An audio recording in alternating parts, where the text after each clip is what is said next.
At the end of my high school career, I started hanging out with a group of kids in high school that were, I guess you could say, mischievous.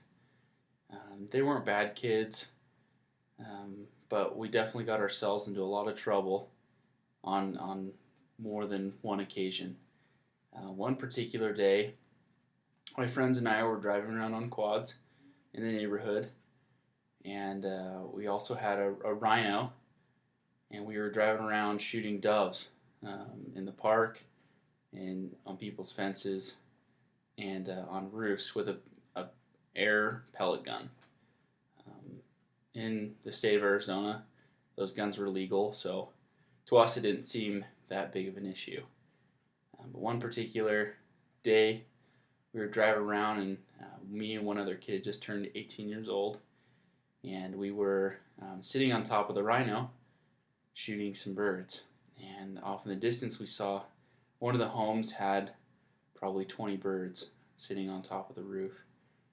So we drove over there, we got all situated, and we started aiming.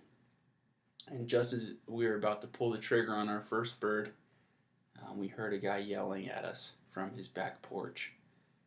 We looked over and we saw a man opening up his sliding glass door and running after it to jump over his back wall. Me and one other friend, not thinking, threw the gun into the back of the car, or the back of the rhino, and took off to get away. We looked behind us to see our friend who was on one of the four-wheelers get tackled and laid down on the ground. We were nervous about what might happen to us, so we ran back to our friend's house.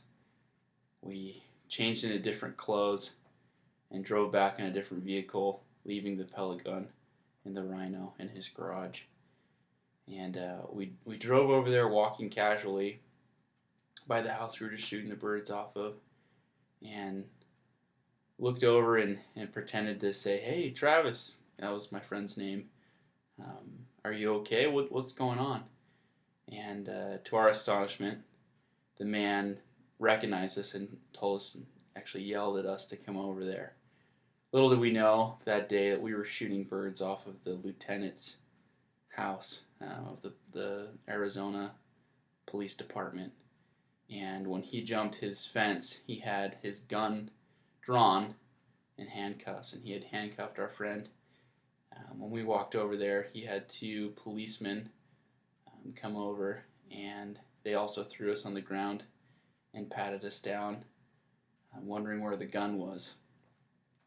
Now, that day, I learned something very valuable.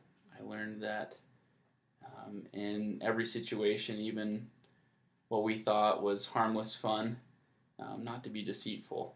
And when we ran back and changed our clothes and left the gun and the rhino at our friend's house, we left the evidence, the proof that we were actually using a real gun. And the policeman, after giving us a good talking to and a good scaring and threatening to take us to prison because we were just 18 years old, they walked back with us. We showed them the gun and the vehicle we were using, and we were let go on warning, luckily. So that day for me, ever since, I've tried to be as honest as possible, even if I have the slightest chance of getting in trouble. Thank you.